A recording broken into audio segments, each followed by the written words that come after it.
Okay, so as I said, we're going to give a perspective on grief and change as a mindfulness teacher, and also as a change management practitioner. For me, it's really important to bring those things together. So when we look at grief and change, for me, that's so linked to the mindfulness that I practice. But we're going to try and top and tail this with some poetry. So I'm going to hand over to Caroline. Thank you so much, Richard. I wanted to read one of my favorite poems. It's by Wendell Berry, The Peace of Wild Things. Um, he described himself as a farmer of sorts and an artist of sorts, but that was just his usual humility because he was or is a giant of US environmental thinking and US writing. For The Peace of Wild Things. When despair for the world grows in me, and I wake in the night at the least sound, in fear of what my life and my children's lives might be, I go and lie down where the wood drake rests in his beauty on the water, and the great heron feeds. I come into the peace of wild things, do not tax their lives with forethought of grief. I come into the presence of still water, and I feel above me the day-blind stars waiting with their light. For a time, I rest in the grace of the world and am free.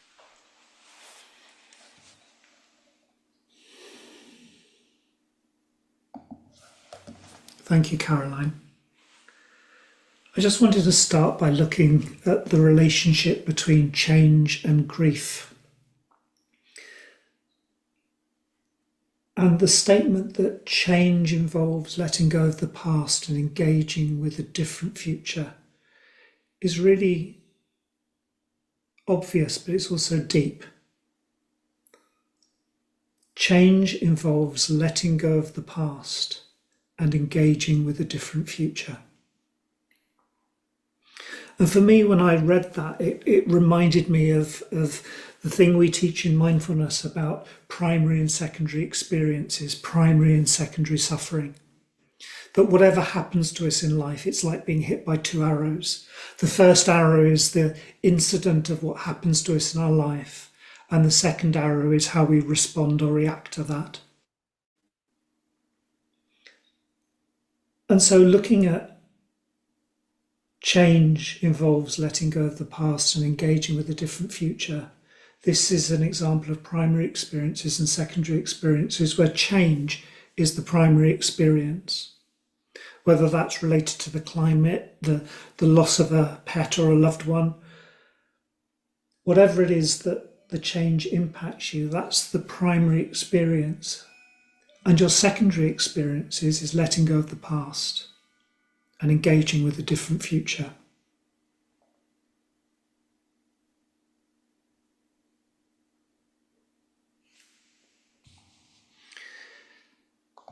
How we respond to change is often seen as being quite formulaic, I think, and many of you will be familiar with the Kubler-Ross change curve, which is often used in grief therapy to look at the 7 stages of grief. But the same process happens whatever the change we're looking at. And what's always interesting here is the bottom axis on this graph is labelled time, and for some strange reason it moves from the left to the right in a sort of linear fashion. But mindfulness practitioners will know that our minds simply do not work like that.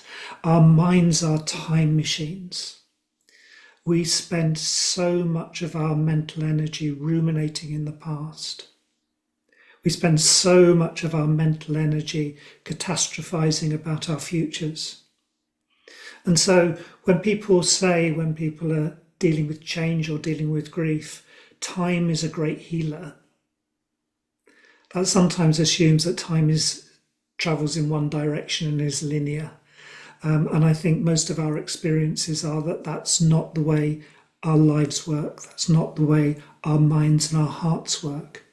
And that's why when people go through a change process, they don't necessarily go through those 7 stages in order. They don't necessarily just go from shock to denial to anger to bargaining to depression through to acceptance and problem solving. Quite often they get a bounce back somewhere in the middle of that, and you'll get to depression and then you'll become angry again. And you'll sit with being angry, and then you'll be in denial about what's going on. And then you'll become depressed. And then you'll start bargaining. And it's true that when you go through a change process, you have to go through these 7 stages. But it's worth remembering and holding on to the fact that we don't necessarily go through them all in a straightforward sequence. And for me, this is where mindfulness practice is really important, because it enables us to sit with where we are, to hold where we are, to recognize where we are, to actually look at what's going on with us right here and right now. And that ability to use metacognition on our mental processes, on our physiological state at any point, gives us that ability to drop in on ourselves. And by dropping in on ourselves, it gives us a sense of power, that we can actually start affecting change within ourselves. We can actually look at the extent to which we are holding on to a past or refusing to accept a different future.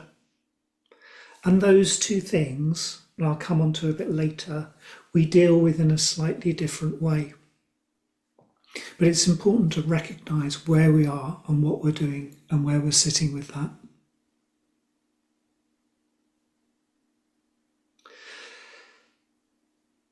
So, following that, I'm going to hand over to Caroline to talk about the environmental perspective.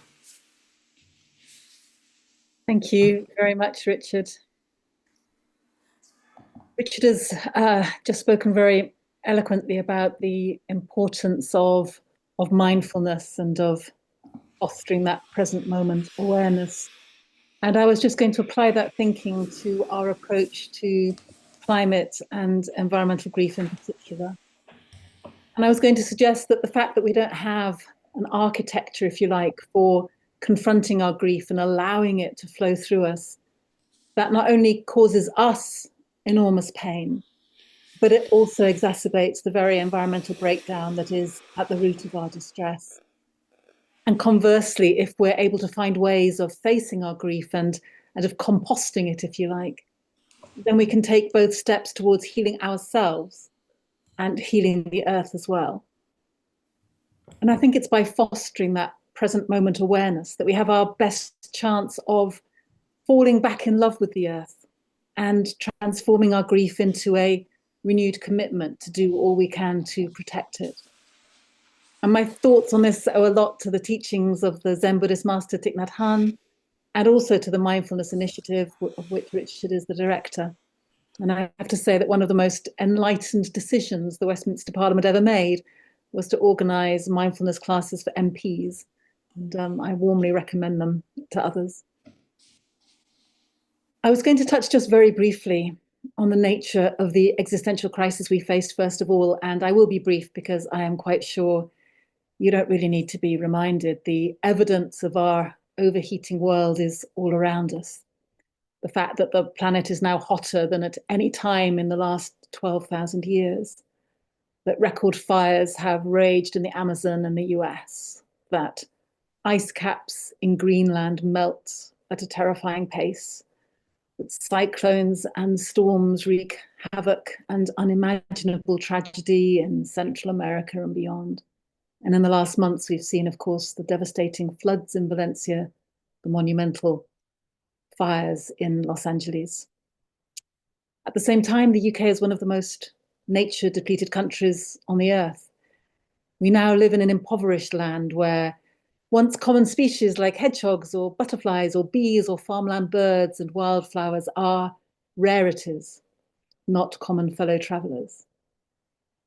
And the heartbreaking conclusion of a recent Nature report is that in the course of my lifetime alone, the world has destroyed, sometimes the word is lost, but I prefer to say destroyed, over half of its populations of mammals and birds and fish and reptiles. In other words, in just the briefest blink of an evolutionary eye, we are systematically destroying the life that lives alongside us on this astonishing planet. And in the West, many of us read these stories, perhaps in our newspapers, and perhaps we feel a pang of grief, and then we move on to consume the next story. And frankly, the wonder of it is that we're not all on the floor doubled up in pain at our capacity for the industrial scale extermination of the world's species. And the same is true of the blood and tears that have flowed in much of the global South over hundreds of years as a result of the West's systematic economic extraction and exploitation and enslavement. So why is it, in the face of mounting evidence, we still fail to act with anything like sufficient urgency? Why is it that we seem to be content to go down in history as the species that spent all its time monitoring its own extinction rather than taking active steps to avoid it? And over my 30 years as a Green politician, I've spent a lot of time, as you can imagine, trying to answer that question. And of course, there are a raft of different reasons: the power and vested interests of big corporations who increasingly don't simply lobby government, but they're given senior roles within it. Or the fact that people are just so busy trying to get by, trying to keep a roof over their heads while Social Security is cut, trying to live a dignified life while disability payments are slashed. Or the fact that we're being bombarded by hundreds of advertisements every single day, all of them persuading us to go out and do some more consuming. In the wonderful words of Professor Tim Jackson, to spend money we don't have on things we don't need, to make impressions that don't last on people we don't even care about. All of that is doubtless true. But I believe that the most powerful reason for inaction on this environmental crisis is that we don't dare really feel what the environmental emergency, the destruction of Mother Earth truly means. Academically, theoretically, we know about the dangers, but we rarely risk emotionally connecting with that reality. And one of the reasons we don't, I believe, is the overwhelming fear of the grief that might engulf us if we do. So in terms of understanding what we need to act, then we don't need more scientific data. We don't need more technical solutions. What we need, I think, is a way to engage individuals at a deep emotional and spiritual level, and to find a safe way of feeling that grief and allowing it to move through us so that healing ourselves becomes that first step towards healing the earth. Patricia McCabe from the Diné Nation of New Mexico and Arizona says that the Truth and Reconciliation Commission in South Africa, set up in the wake of apartheid, and the justice and reconciliation process in Rwanda after the genocide serve as proof that expressing grief can help lead to a new beginning. And she says, humanity has developed a very deep ability to push devastating information about the impacts of our actions into our subconscious. And this, she says, is a danger. We are numbing ourselves to this life going out. Expressing grief, she says, has always been a cathartic experience and a rebalancing mechanism. And I believe it is part of the building. I believe it is part of building the foundation for any new story that we might want to tell. And so it's in trying to find ways to face this grief, to turn it into that new beginning, that I have come to mindfulness, to fostering that present moment awareness. Because for me, mindfulness, very simply, is about enabling me to feel more grounded in the natural world, to feel a greater connection to it, a deeper love for it, and quite simply to pay it more attention. That sense of being utterly present in the moment, at one with nature around us, is, I think, potentially transformative. Thich Nhat Hanh's book, Love Letter to the Earth, reminds us of the mistake we make in thinking that we are separate, from the earth. Real change will happen only when we fall in love with our planet, he writes. Only love can show us how to live in harmony with nature and with each other and save us from the devastating effects of environmental destruction and climate change. When we recognize the virtues and talents of the earth, we feel connected to her and love is born in our hearts. So I think his message is clear: by finding peace in ourselves, by recognizing that we are nature and nature is us, then we have a chance at least to learn to be Earth's ally rather than her enemy. And it starts with acknowledging our grief, it starts with reconnection, and it starts with love. There's a beautiful quote from the US writer Richard Louv when he's talking about how important it is to feel that intimacy with the earth. And he says, we won't protect what we don't love, we won't love what we don't know, and we won't know what we don't touch and hear and smell and taste and see. And being fully able to touch and hear and smell and taste and see starts by paying attention. It starts by being in the present moment. So mindfulness, I think, can help us to appreciate, to know and love the beauty of this, our precious and only planet, to fall in love with it again. And I think it can help us be in touch with our grief and give us the chance to transform it.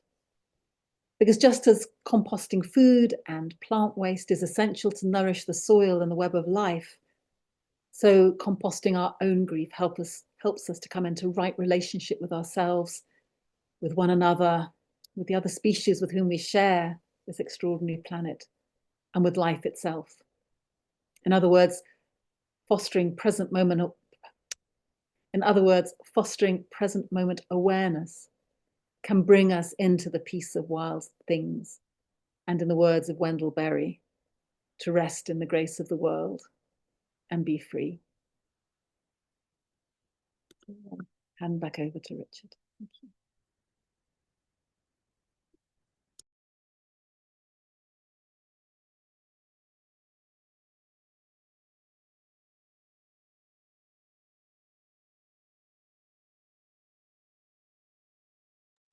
You're on mute, Richard. Inevitably. Schoolboy error. Do it every time. I thought you were doing a pause after that beautiful message. I'm so glad we have it recorded. Yes, absolutely. One of the things we're looking at the Mindfulness Initiative and working with partner organisations is to look at how we can use inner work, mindfulness and other forms of inner work, to engage people in the environment, to engage people in climate action. We see many people in a state of denial about what's going on around us at this present moment in time. And we see other people overwhelmed and frozen by the sheer scale of what we're facing at the moment. We see climate activists burning out because they cannot sustain the effort and the energy and the emotion that they're pouring into the work that they're doing. And so for us, inner work is an important aspect of this, to actually enable people to be able to see where they are, to balance what's happening, to turn towards the things that are difficult to turn towards, and to be able to hold the complex and the difficult so that we can actually sustain our action moving forward. So all that's very easy to say. And I often describe myself as a bear of very little brain, to quote Winnie the Pooh. So for me, what I love about mindfulness is that it's experiential. And so what I'd like to take you on in a moment is a mindfulness practice to look specifically about holding difficulty, particularly around our use of resistance. And there are two forms of resistance that I want to look at. And for that, I'm going to wind back a little bit actually before I say that, because I've already explained that I worked for 15 years in a homelessness organisation. and work with people whose stories you would not believe had happened within a first world environment. People living with such deep trauma. And we talk about mindfulness as a tool to help us manage that, but it also can be dangerous. And we need to be trauma aware. And therefore, when we talk about mindfulness and grief and mindfulness and turning towards difficult things, we need to handle that sensitively. And when we turn towards those difficult things, it's always the analogy I used when I was working with people experiencing homelessness it was about like going to the gym.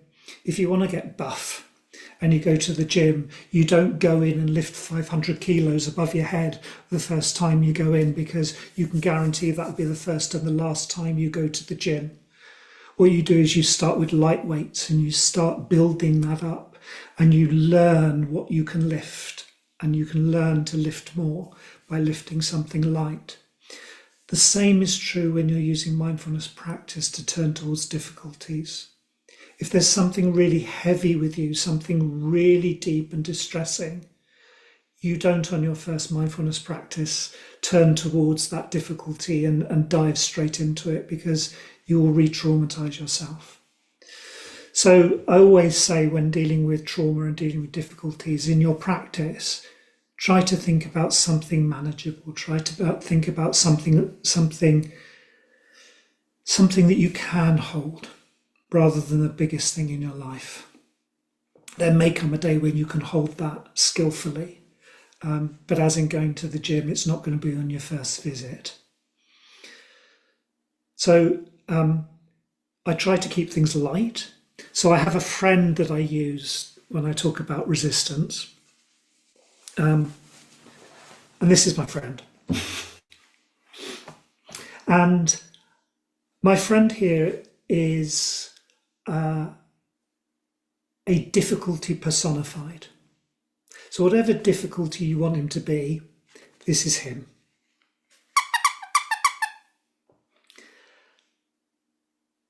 And quite often we spend an awful lot of time resisting our difficulties that's trying to get to us.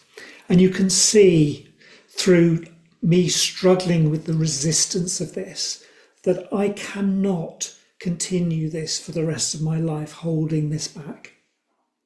The energy that I'm putting into holding back this difficulty is tremendous. And that's what happens when we resist things that we can't turn towards. We expend so much energy, we may not even be aware of it. But when we stop doing that, we often become overwhelmed. We stop blocking and we start drowning. So this is where my friend does this to me and completely overwhelms me and completely swamps me, and I'm unable to continue. And that's the point where I can't get out of bed in the morning. And I'm sure we've all been there at times when our difficulties just become so overwhelming that we cannot function. So what do? We can't continue that battle for the rest of our lives. And if we stop, we become overwhelmed. So what we learn to do very skillfully and very gently is to take our difficulty and bring it in. Show that difficulty some compassionate acceptance. Learn to coexist with that difficulty without fighting it, without resisting it, and without allowing it to smother us and drown us. So that's the skill that we're trying to manifest when we're looking at holding our difficulties. So that leads me into the practice. So we're going to spend the next 15 minutes or so doing a mindfulness practice. Again, in this practice, I'm going to be asking you to hold a difficulty. And as I said earlier, it's probably not wise to choose something mammoth at this stage, because what you need to learn to do is to learn to hold it. So taking on something that's too big to hold at the moment is something you need to work towards. It's that gym analogy.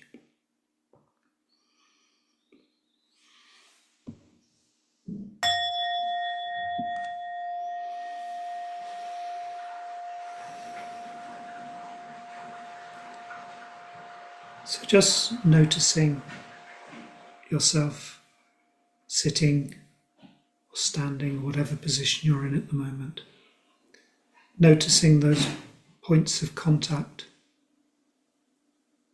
with the chair, with the floor. Noticing the weight of your body. Noticing that the earth is holding you in its gravitational field. And you don't need to resist that. You don't need to fight against that. Just notice the weight of your feet, bum on the chair, maybe your hands on your lap.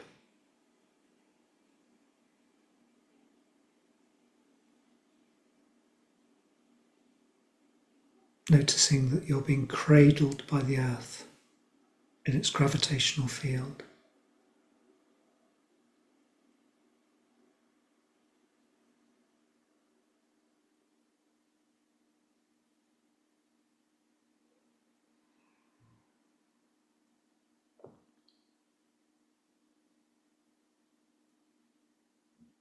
Now I invite you to turn your attention to your breath.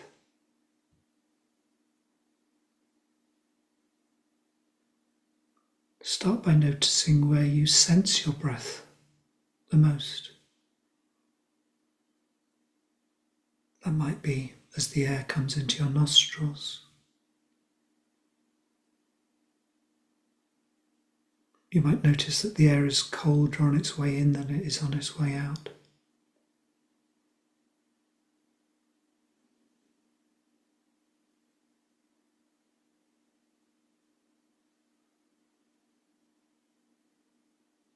You may be aware of your chest rising and falling as you breathe in and breathe out.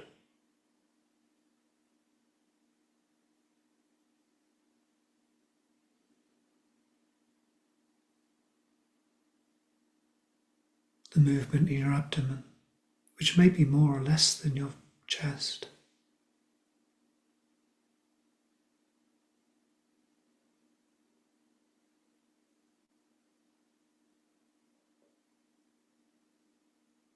Noticing that your body is being rocked by your breath and cradled by the earth.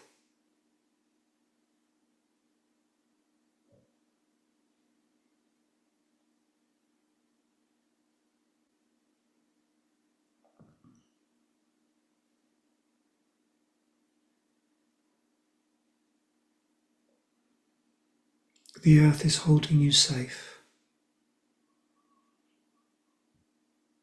and your breath is gently rocking you.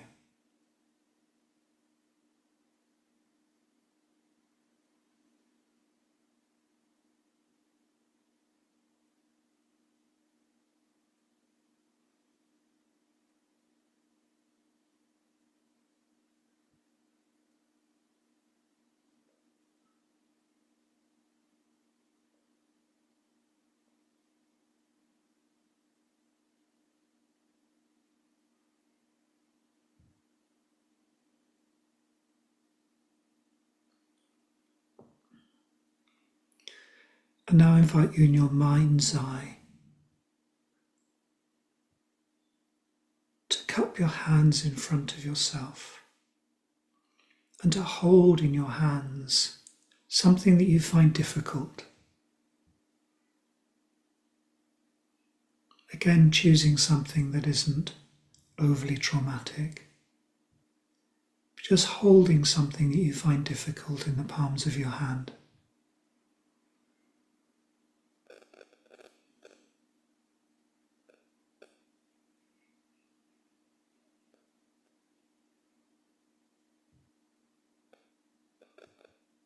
Noticing how that makes you feel.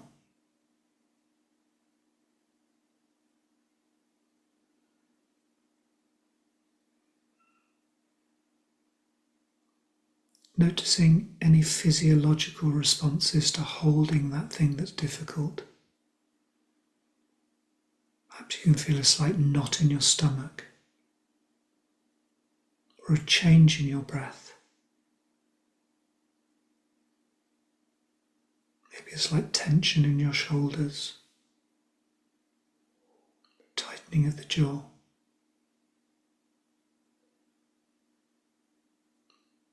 Just noticing those things. And if at any point you feel overwhelmed, step back into noticing your points of contact with the chair and the floor. Notice your body being rocked by your breath and cradled by the earth.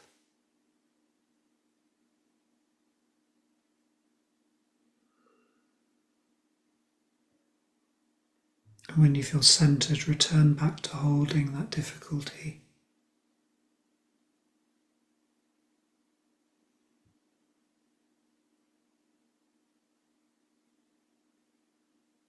And if you can, in your mind's eye, draw that difficulty towards your chest and hold it tenderly. Hold it gently.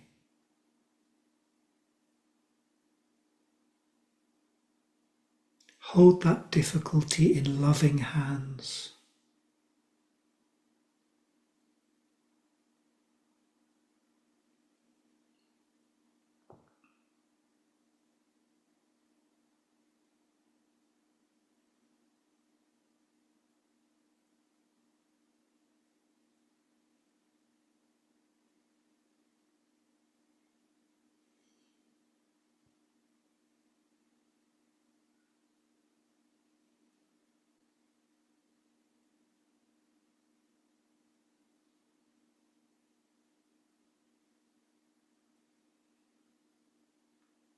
Noticing what's coming into your mind, where your thoughts are being taken.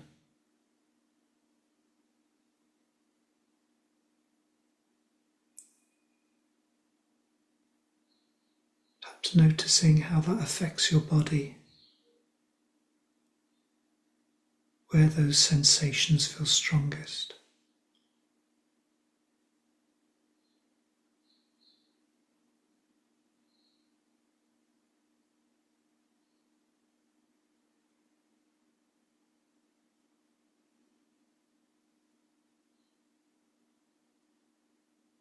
And if holding this becomes difficult, return back to your breath. And if it is still difficult, broaden your awareness out to the room around you, the sounds around you.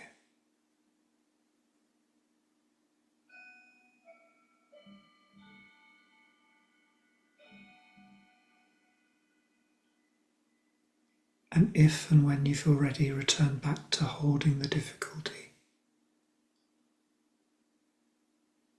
in loving hands.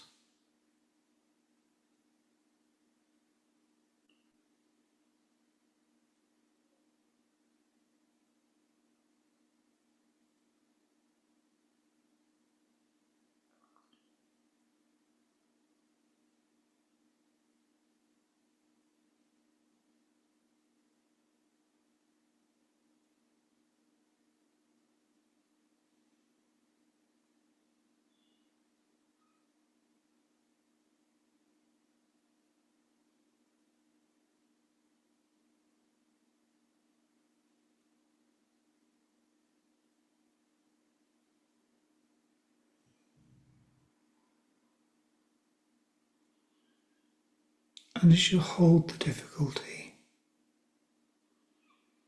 try to breathe kindness into it. So breathing in your resistance to that difficulty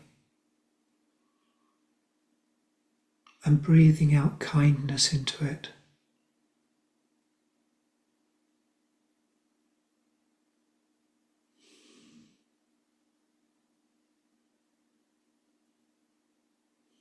letting your breath go.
And I invite you to bring your attention back to your breath.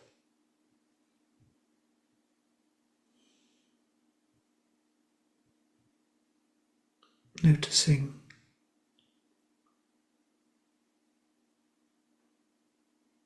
the speed and the depth of your breath.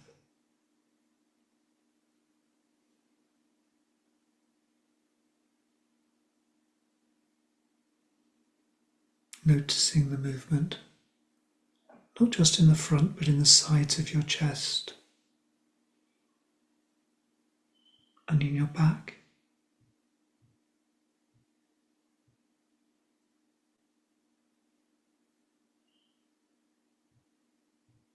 Perhaps noticing your shoulders rising and falling as you breathe in and breathe out.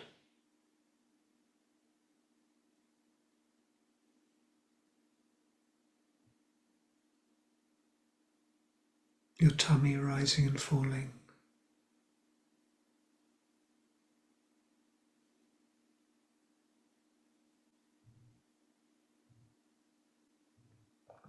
Your body rocked by your breath.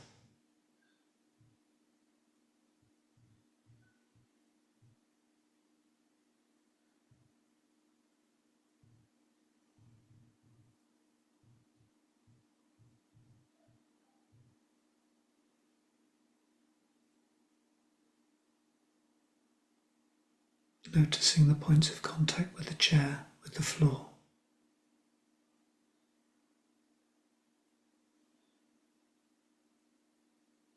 Cradled by the earth and rocked by your breath.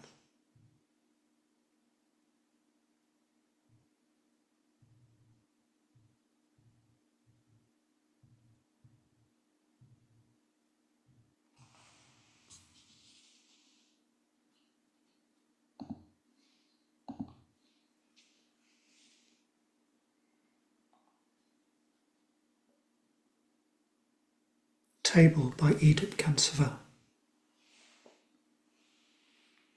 A man filled with the gladness of living put his keys on the table, put flowers in a copper bowl there.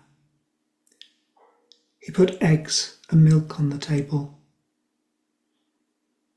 He put there the light that came in through the window, sound of a bicycle, sound of a spinning wheel. The softness of bread and the weather he put there. On the table, the man put things that had happened in his mind. What he wanted to do in life, he put that there. Those he loved, those he didn't love, the man put them on the table too. 3 times 3 makes 9. The man put 9 on the table. He was next to the window, next to the sky. He reached out and placed on the table endlessness. So many days he'd wanted to drink beer. He put on the table the pouring of that beer. He placed there his sleep and his wakefulness. His hunger and his fullness he placed there. Now that's what I call a table. It didn't complain at all about the load. It wobbled once or twice, then stood firm. The man kept piling things on.